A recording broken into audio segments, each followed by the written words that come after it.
Então, meus irmãos, queridos irmãos caravaneiros, todos os que estão presentes e aqueles que vão entrar daqui a pouquinho, e os que estão com o pensamento aqui, nas pegadas do Mestre, estão pedindo a Deus, a Jesus, a Maria Santíssima, que nos envolva, que todos os guias e mentores espirituais, anjos guardiões, anjos da guarda, caravaneiros do além, né? E o conselheiro, aquele que está sempre conosco, nos intuindo a todos da direção. E nós agradecemos muito por tudo isso que tem acontecido na nossa vida dentro da caravana, da nossa vida na proximidade de cada elemento que participa, sabendo que o plano espiritual está conosco, está presente, forma essa grande fileira de amor aqui na face da Terra, para que nós possamos vibrar juntos, agradecer todas as coisas que têm ocorrido, ter a alegria de saber que uma pessoa ficou bem, está melhor, está quase tendo alta, nossa irmã Iracema. Então, nós agradecemos por todos os enfermos que estão sendo socorridos e ainda pedimos por todos os irmãos que necessitam do carinho, do amor, do acolhimento de Maria Santíssima, de Jesus, e que Deus, nosso Pai querido, amoroso e bom, nos concede essa oportunidade e nos faz. E estava fazendo a prece, tão empolgada, agradecendo a Deus, a Jesus, aos conselheiros, amigos, todos os guias e mentores, guardiões, aqueles que estão sempre junto a nós, né? E são aqueles irmãos maiores que vêm junto, trazendo as mensagens, orientando a cada um que vai estudar nas pegadas do Mestre. E somos agradecidos pela oportunidade. E que Deus nos abençoe, nos ilumine a nossa irmã que vai falar, e que essa vibração atinja aqueles irmãos que não puderam comparecer, e todos que estão aqui presentes possam abrir o coração, abrir a mente, a consciência, para mais uma lição, que nós temos a certeza que vai nos tocar o coração. Que a paz nos envolva, que o conselheiro amigo esteja sempre conosco, que continue nos ofertando esta oportunidade de estarmos juntos, e assim devolvo a palavra à nossa irmã Valéria. Graças a Deus. Graças a Deus. Obrigada, Leila, pela sua prece. Vou colocar aqui a tela para a gente...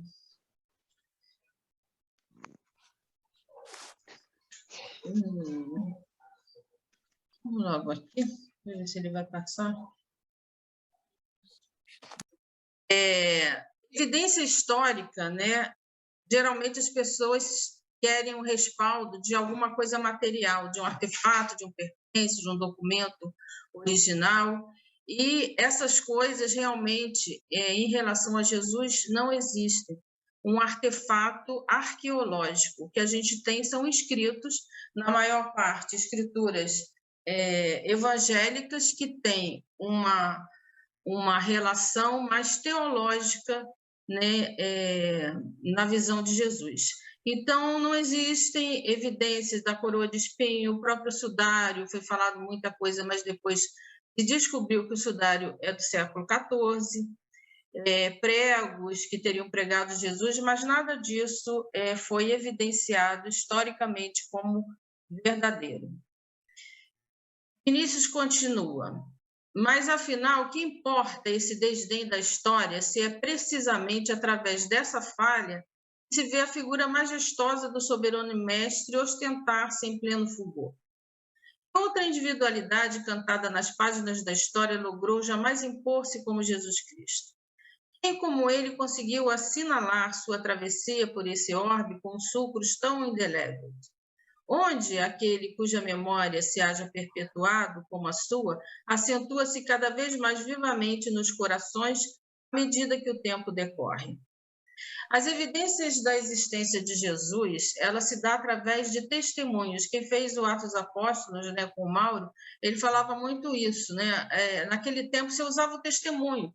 As pessoas, na maioria, eram analfabetas, não tinham escrita, então ninguém estava escrevendo as coisas naquele momento. Tudo foi escrito muito tempo depois. As coisas foram feitas mais na base do testemunho e passando de pessoa a pessoa. A prova mais contundente de que Jesus existiu, na realidade, é o fato de que milhares de cristãos do primeiro século, incluindo os 12 apóstolos, né, depois da morte de Judas Matias, efetivamente aceitaram, arriscaram entregar suas vidas como mártires por Cristo Jesus.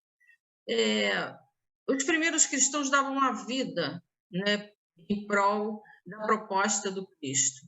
Você dar a sua própria vida em prol de um mito, de uma mentira, é uma coisa meio esquisita, né? Não tem fundamento isso. A existência de Jesus, ela é demonstrada por esses testemunhos depois, na continuidade dos séculos, né? Primeiro e segundo. E Vinícius continua. Está passando para vocês aí?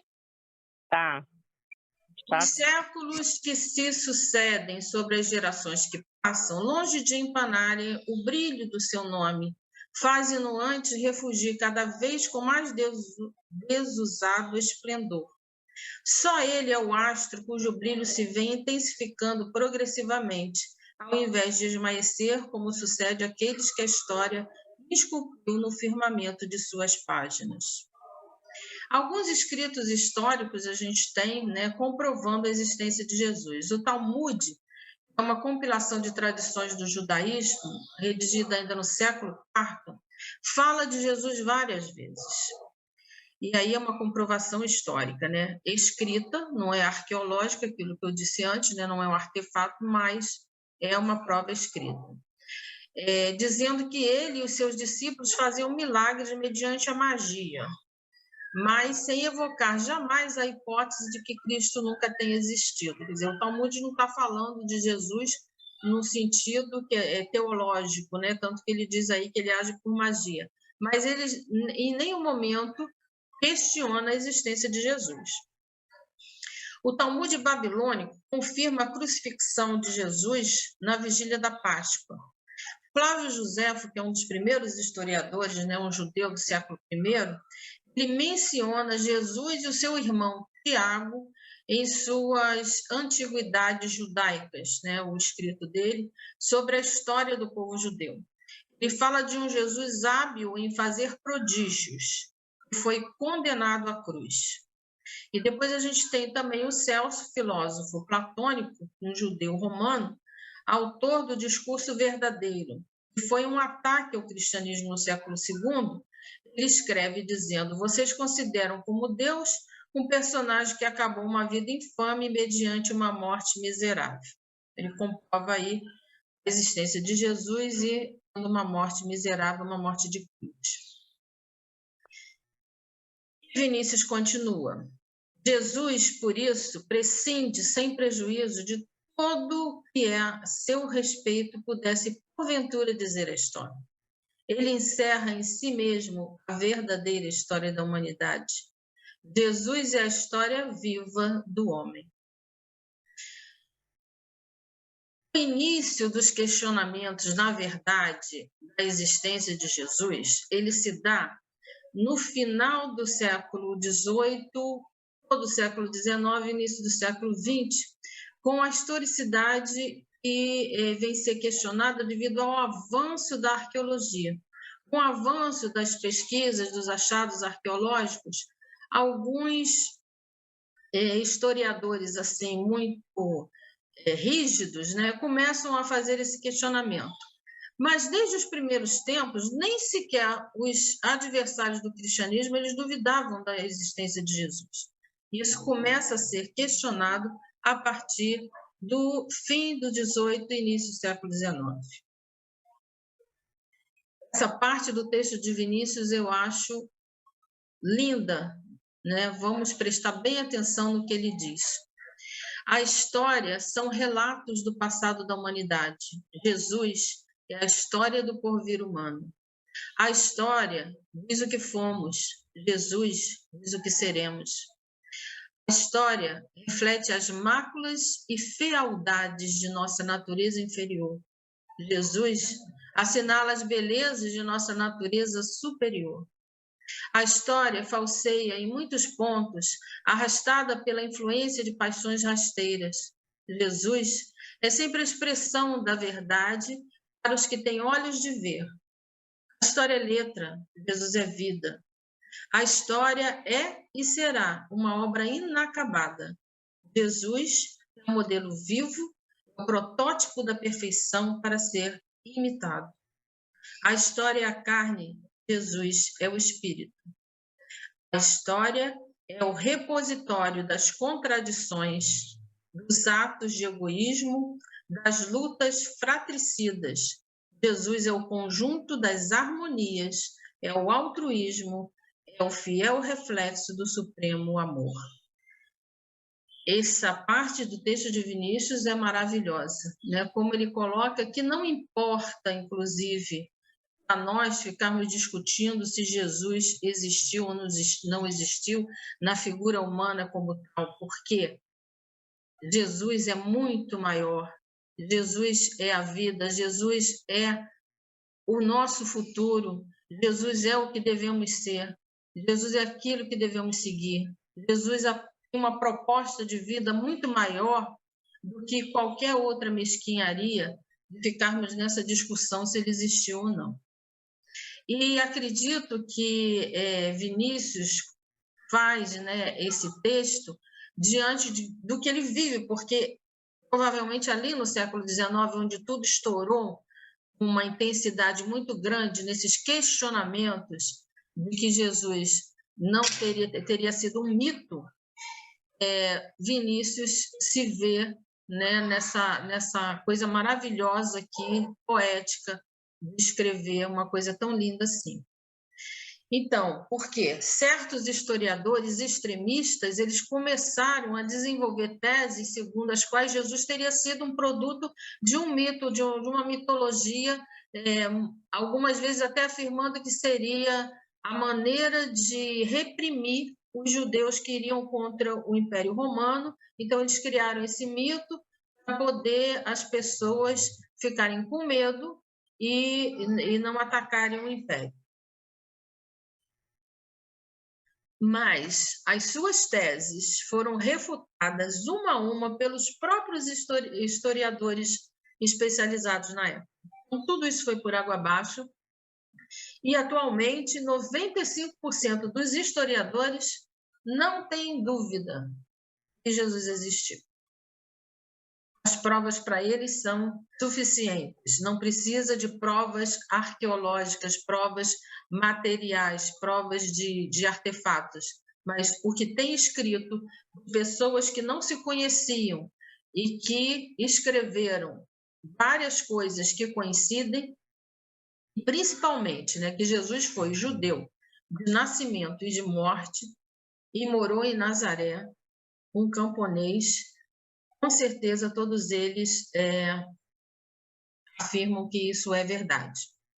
Eles são unânimes, dizem que existem mais provas, inclusive, da existência de Jesus e da existência de outros personagens históricos, como o próprio Júlio César.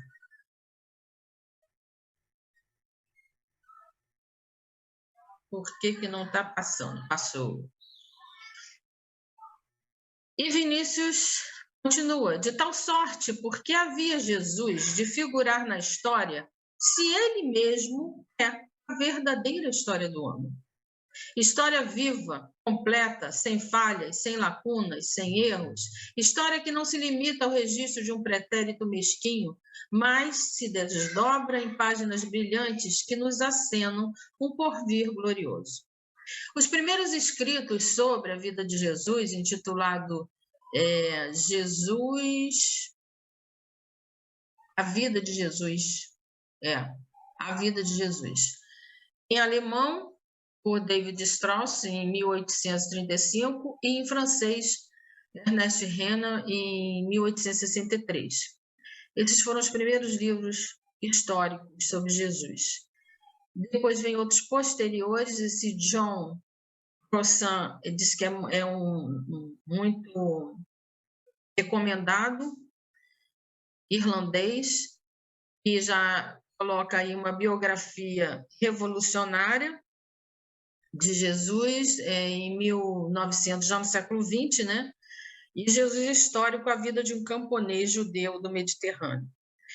E nós temos aqui, em outros, né? Mas acho que um dos mais famosos é o professor André Chevitarese, que agora já no século XXI, ele tem todo um trabalho do Jesus histórico.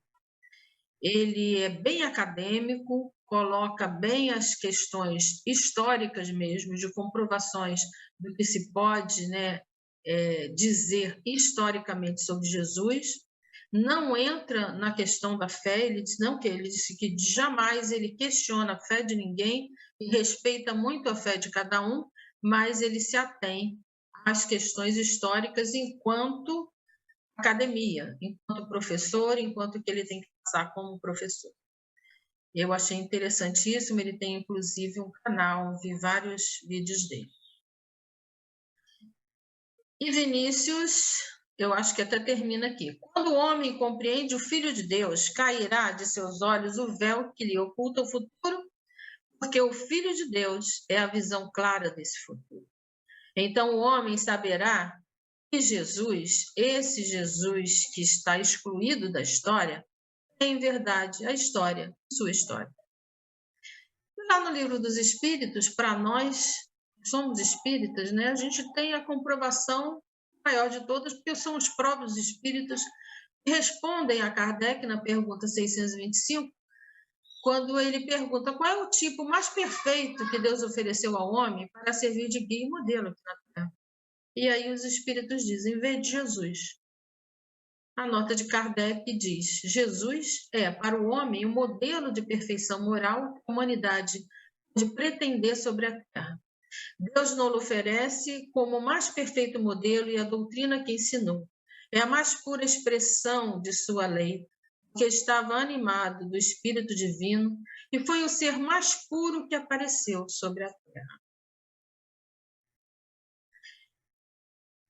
Foi encontrada uma carta do senador Publio Lentulus Cornelius nos arquivos do Duque de Cesadini, na cidade de Roma, enviado pelo senador em Jerusalém na época de Jesus, endereçado ao imperador romano Tibério. Nela há uma descrição física e moral de Jesus feita por esse senador, e a carta é a seguinte, não vou ler toda porque ela é muito extensa, mas vou ler até menos agora. Sabendo que desejais conhecer quanto vou narrar, existindo nos nossos tempos um homem, o qual vive atualmente de grandes virtudes, chamado Jesus, e pelo povo é inculcado o profeta da verdade, os seus discípulos dizem que é filho de Deus, criador do céu e da terra e de todas as coisas que nela se acham, que nela tenham estado. Em verdade, ó César, cada dia se ouvem coisas maravilhosas desse Jesus. Ressuscita mortos, cura os enfermos em uma só palavra. O texto vai ficar depois, né? Vocês podem ler quando der um pause. É o mais belo homem que se possa imaginar, muito semelhante à sua mãe, a qual é de uma beleza rara, não se tendo vindo jamais em outra parte uma mulher tão bela. Dizem que tal homem nunca fora ouvido por essas partes. Em verdade, segundo me dizem os hebreus, não se ouviram jamais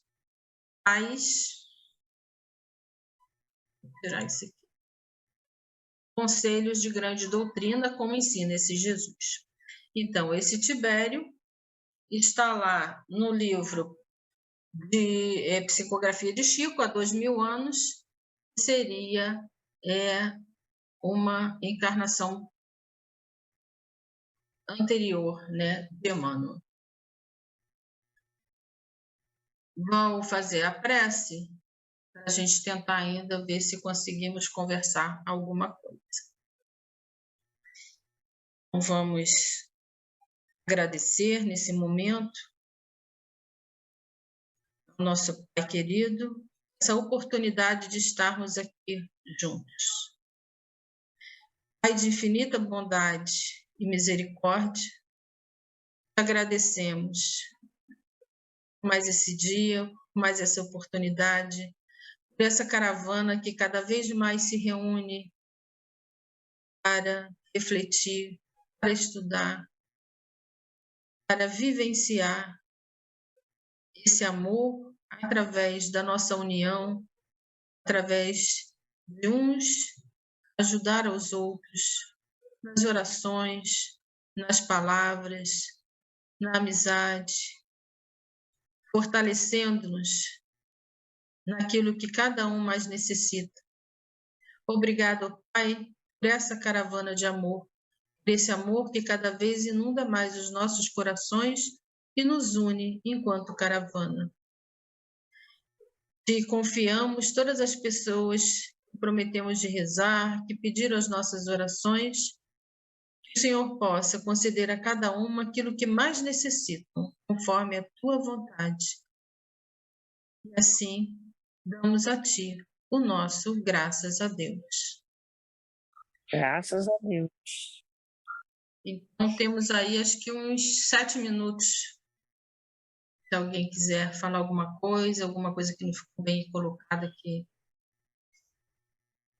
Parabéns pela pesquisa, maravilhosa. Muito importante que você fez todo um apanhado histórico, né? E naquele slide onde você coloca aquela questão do Vinícius, que ele vai falando sobre a história, porque a história não retrata Jesus, a gente não pode perder de vista que toda vez que os doutos se sentem, vamos dizer assim, incomodados, porque dentro do seu conhecimento não tem explicação para o que eles desconhecem, eles preferem negar. É mais fácil negar do que eu admitir que não sei, que eu não conheço. Né? Então, foi exatamente isso que a história fez. Preferiu negar porque não tinha um fato concreto, porque se estava, na realidade, milindrada dentro da sua grande vaidade. Se eu sou a dona do conhecimento, eu tenho que ter uma explicação. Como eu não tenho, então eu nego. Foi exatamente isso que eles fizeram. Mas Vinícius, assim, é de uma... não só poesia, né? Mas ele tem um conhecimento muito profundo e ele foi muito feliz nessa página. Como eu sou fã, né? Como em todas as outras. Ele faz um retrato aí de Jesus realmente maravilhoso.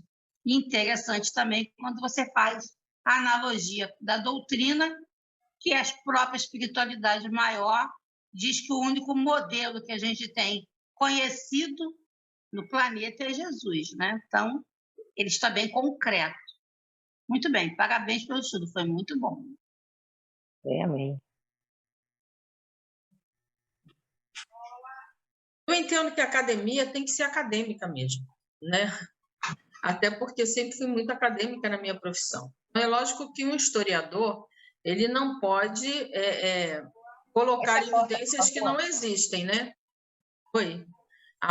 Então, eu entendo esse lado da história. Negar, né? Admite, não encontrei evidência. Verdade. Não. É a vaidade. Agora, é interessante isso, né? Que eles mesmos colocam, os próprios historiadores, que a preocupação de dizer que Jesus não existe é muito mais daqueles que não creem do que os que creem. Os que creem. Então, é muito mais os ateus que ficam preocupados em querer provar que Jesus não existiu, mas também não conseguiram fazer isso, nem academicamente. Eu achei interessante essa colocação que ele faz sobre a beleza do filho com relação à mãe, né? Que existe tanto comentário da aparência de Jesus, que não se parecia, que ele não pode ser esse retrato na qual eles divulgam, que a espiritualidade em momento nenhum nega, né? A semelhança e a aparência de Jesus muito, muito com essas fotos na qual a gente conhece. E eu achei interessante essa parte que ele fala da beleza da mãe e do filho, que eram coisas raras. Então, confirma mais um pouco da semelhança com as fotos na qual a gente tem visto. Pode ser o cabelo mais escuro, pode ser, mas a fisionomia mais fina, de uma beleza, isso é relatada em vários depoimentos, em várias escrituras sobre a aparência do mestre. Né? Então, às vezes, é uma outra colocação de historiadores que querem fazer sucesso em cima daquilo que já existe.